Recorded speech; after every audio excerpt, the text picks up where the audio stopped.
এই ঋণটা কিন্তু নেয় নাই। আপনারা আরো অবগত আছেন হয়তো, গত 16 বছরে এদেশ থেকে প্রায় 17.5 লক্ষ কোটি টাকা বিদেশে পাচার হয়েছে। এইটাকে একজন আলেম চুরি করে আপনার বিদেশে পাচার করে নাই। একজন মুফতি সাহেব, একজন মুহাদ্দিস সাহেব, একজন মাদ্রাসার মুহতামিম, একজন ইসলামী স্কলার এই টাকা কিন্তু বিদেশে পাচার করে নাই। বিদেশে পাচার করেছে কারা? বিগত সময় যারা এই দেশটাকে শাসন করেছে, এদেশের পুলিশ বাহিনী, সমস্ত প্রশাসন, সমস্ত আমরা, সমস্ত রাজনীতিবিদরা। আপনারা বর্তমানে যে অন্তর্বর্তীকালীন সরকার এটা গঠন হওয়ার পরে বিভিন্ন নেতা কর্মী এবং প্রশাসনের লোকজনদেরকে যেটাই ধরছে সেটাই 1000 কোটি টাকার মালিক। কথা ঠিক কিনা? 1000 কোটি টাকার মালিক বেনজির সাবেক পুলিশের মহাপরিদর্শক জানতাম উনি হয়তো এই 1000 কোটি টাকার মালিক। কিন্তু এখন দেখছি না টিভির হারুন, যিনি টিভির অপেক্ষাকে হোটেল বানিয়েছিল, সেই টিভির হারুন তার আমেরিকায় 5,000 কোটি টাকা দিয়ে একটা বাড়ি কিনে আছে। এদেশের স্থাপনায় 1000 কোটি টাকা সে বিষয়ে আপনার নিজের সম্পদ বানিয়েছে। এদেশের মানুষকে হয়রানি করে, এদেশের সম্পত্তি লুটপাট করে।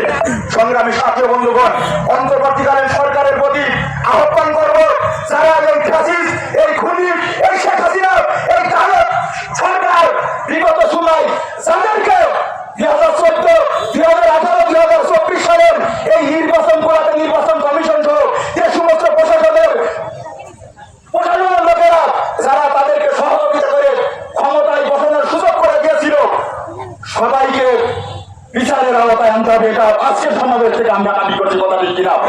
আজকে যদি এই নির্বাচন কমিশন, এই প্রশাসনের, এই দাবি প্রশাসনের লোকদেরকে যদি বিচারের আওতায় আনা যায়, তাহলে ভবিষ্যতে এইভাবে কোন অন্যায়ভাবে কোন সরকারকে তারা চক্রান্ত করে ক্ষমতায় বসানোর দুঃসাহস হবে না। কথা ঠিক কিনা?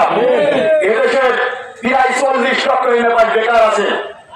একটা ছাত্র যখন এমএ পাস করে, পরিবারের অভিভাবকেরা বাপ মা মায়ের স্বপ্ন নিয়ে তার সন্তানকে মাথার ঘাম পায়ে ফেলে তাকে লেখাপড়া করায়, যাতে করে আমার ছেলেটা একটা সরকারি চাকরি পায়। একটা ছেলে যখন এমএ পাস করে, এই ছেলেটার চাকরি দেওয়ার নৈতিক দায়িত্ব হলো ওই রাষ্ট্র সরকারের।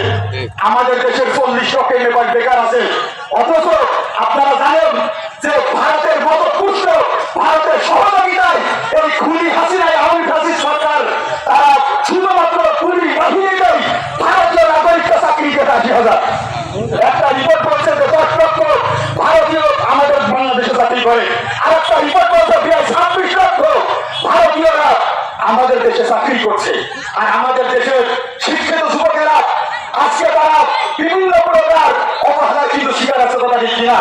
যার বদলতে যে বৈষম্য বিরোধী ছাত্র আন্দোলনের মাধ্যমে যে আন্দোলন শুরু হয়েছিল জুলাই শুরু থেকে এবং 5ই আগস্ট পর্যন্ত, এই ছাত্র সমাজ সামনে থেকে নেতৃত্ব দিয়ে পরবর্তীতে ইসলামী আন্দোলন, জামাত ইসলাম সহ বিএনপি সহ সমস্ত রাজনৈতিক দল এই ছাত্র আন্দোলনের সাথে একাত্মতা ঘোষণা করে গত 5ই আগস্ট আমরা নতুন করে 4র্থবারের মতো এই বাংলাদেশকে আমরা স্বাধীন করেছি। কথা ঠিক কিনা? সংগ্রামী সাথী ও বন্ধুগণ, দেশটাকে সাজানোর সময় এসেছে। দেশটাকে আমরা নতুন করে সাজানোর জন্য আমরা ইনশাআল্লাহ চেষ্টা করব।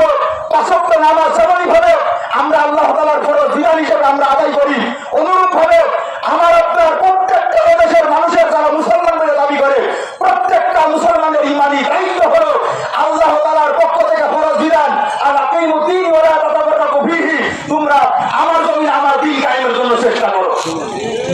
আজকে যখন যে দল ক্ষমতায় থাকে, দেশের সমস্ত কিছু সমস্ত স্বাধীনতা সবকিছু ভোগ করে হয়ে যায় ওই ক্ষমতাসীনরা। এরপরে আবার যখন চ্যুত হয়, আবার যখন তারা বিগত সময় আমরা দেখেছি তারা ভোগ করেছে। আজকে এদেশে আমরা একেবারে দিবালোকের মতো পরিষ্কার, এদেশের যে বিগত 16 বছর এই আওয়ামী এই ফ্যাসিস্ট সরকার এদেশের মানুষকে শান্তি করে রাত্রে ঘুমাতে দেয় নাই। মিথ্যা মামলা, হামলা, হত্যা, গুম সহ বিভিন্ন প্রকার উপকর্ম এদেশের মানুষ সারা বিশ্ব শাসককে দেখেছে। আবারও দেশের এই প্রেক্ষাপট পরিবর্তনের পরে আবারও আমরা দেখছি তখন লুপ্তরাজ, অগ্নিসংযোগ, এটাও কিন্তু আমরা বর্তমানে দেখছি। কথা ঠিক কিনা? আপনাদেরকে আশ্বস্ত করতে চাই, আজকে এদেশের